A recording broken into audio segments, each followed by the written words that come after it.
Today we are going to be talking about doing some activities with muffin tins. So I want to give you guys a couple of different ways that you can use a very basic muffin tin. So what you guys will be needing for most of it is just a muffin tin. It can be a smaller sized one, so where it only has the 6 regular size. You can use ones that have 12, or you can use the ones that are kind of like the mini muffin tins. I would recommend, if you do the mini muffin tins, that it be for a smaller dog, and that the larger ones be used for medium to large size dogs. Other objects that you will probably need for these is just basically treats or dog food, and either some kind of toy or tennis ball for one of the activities that you can do. So we have my muffin tin here. One of the things that you can do, and I actually forgot it in the freezer, but you can actually fill these with dog food or dog treats and put in like some kind of broth. So either, vegetable or chicken or a little bit of beef, and just freeze these to make kind of like popsicles.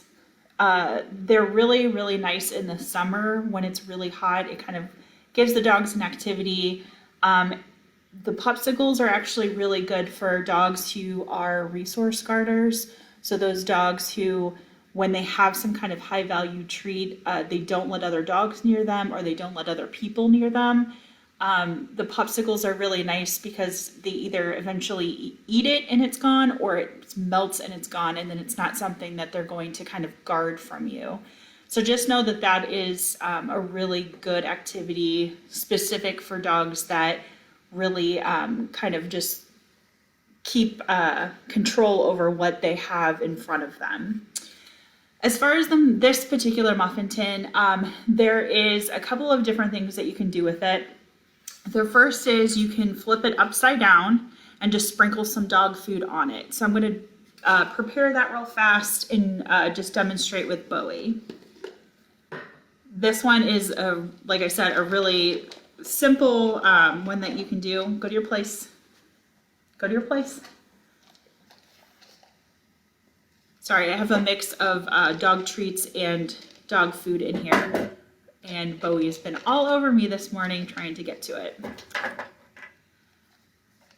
So I'll just take the bigger treats out because I don't want to use those ones just yet.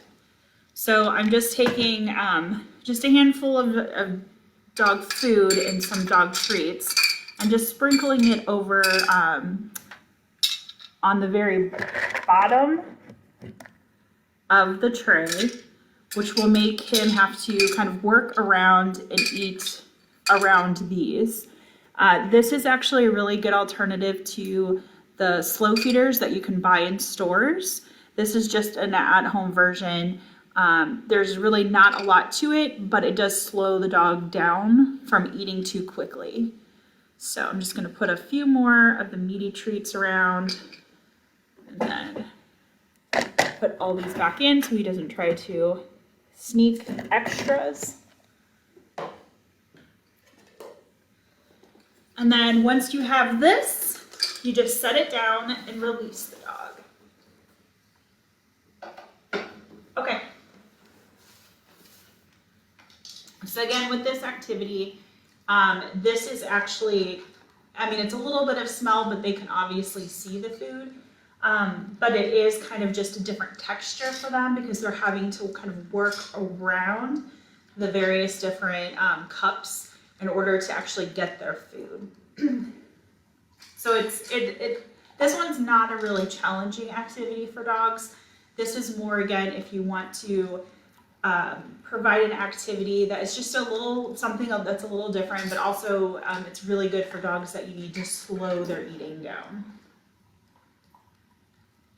And while he's eating that, we're going to prepare the next activity, which at that point what we'll do is we'll end up flipping this cup, the muffin tin over, and we're going to put the treats inside of the holes.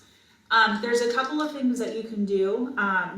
If you don't have a dog that can kind of figure things out, or if it's the first time you're doing it, or if you just simply want to use this to slow their feeding, when you flip it over, you can just put the food in the different cups and just let them eat it that way. Or you can make it a little bit more challenging. So what we will be doing is just using some tennis balls, or I have a bunch of like just dog toys, that when you put the treats in, you'll just set this on top of the cup, and I need to figure out how to get it and pop it up. The other thing you can do is actually use these little toilet paper rolls. Oh, I forgot my scissors up here. And if you just cut the toilet paper roll in half, it will sit right in the cup, and then you'll set the food right inside of the toilet paper roll, and it's a little bit more of a challenge for them to get it out. So Bowie's finished, so we'll set up for the next activity. Still searching for some food. So again, we're just gonna put some food in here. To make it a little bit more challenging, you can put, go to your place. You can put food in each one of these if it's the first time that the dog has ever done this, just so they can get a reward at each spot. Or you can make it a little bit more challenging and only put food in certain ones that they have to actually figure out which hole has the food in it. That's really tapping into them having to smell and forage to figure out which one it is, but it's also kind of like a memory game. They need to remember which one they have already looked under to actually get the dog food. So I'll put one more over here, and just to keep his attention a little longer, we'll put another one over here.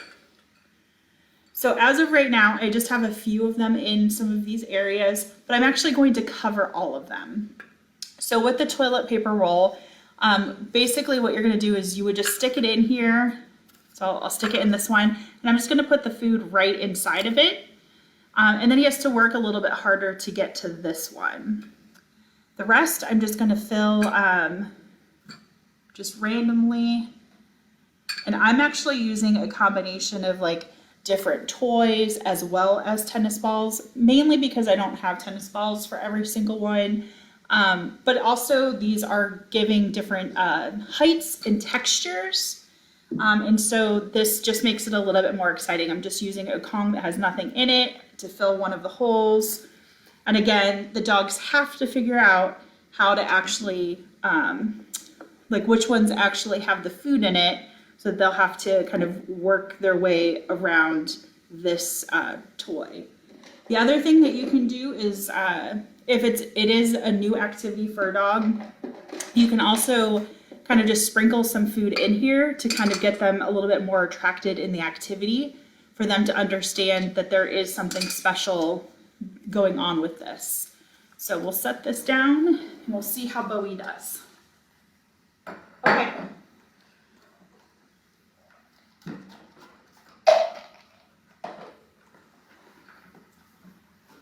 So again, we've got a combination of different things that they're looking for. So using their sense, problem solving, some memory techniques, but also there is a lot of different textures in his toys. So that actually adds an extra layer to it. So muffin tins are really, really good to use for a variety of different activities. Right now, you guys have just seen 3 different ones that you can do with it. I'm sure that there's plenty more that you can do with a muffin tin. Some of you might actually have different things that you've used for the muffin tins before. So if you do have other ways that you use it, we'd love for you to share with this group what some of those activities might be.